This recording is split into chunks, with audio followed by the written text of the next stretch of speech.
নমস্কার। নমস্কার। আপনার নাম? ললিতা দেবী, আপনি কোত্থেকে এসেছেন? আসানসোল। আসানসোল থেকে আপনি সতলোক আশ্রম নেপালে এসেছেন। কেমন লাগছে আপনার? ভালো লাগছে।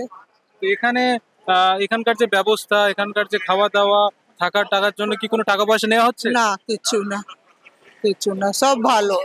আচ্ছা। খুব আর ভালো লাগছে আমার। দেখুন অন্যান্য গুরুদেবের আশ্রমে গেলে বা তীর্থক্ষেত্রে গেলে সেখানে টাকা পয়সা নেয়। থাকার জন্য, জুতো রাখার জন্য, খাওয়া-দাওয়ার জন্য। এখানে কি এরকম কোনো? কিচ্ছু না, কিচ্ছু না। আর আপনি কি সন্ত রামপালজি মহারাজের সৎসঙ্গ শুনেছেন? হ্যাঁ, শুনেছি, শুনেছি। আচ্ছা। তো এখানে কতদিন আপনারা আছেন? কতদিন থাকবেন এখানে? 4 দিন থাকবো। তো আপনার কি মনে হয় সন্ত রামপালজি মহারাজের থেকে নাম দীক্ষা নেওয়া নেওয়া উচিত? নেব, নেবেন আপনি? ইচ্ছা আছে নেবার। প্রথমবার এসেছি। হ্যাঁ। হ্যাঁ, তো প্রথমবার এসে আপনার খুব ভালো লেগেছে? খুব ভালো লেগেছে। ঠিক আছে। ধন্যবাদ। ধন্যবাদ।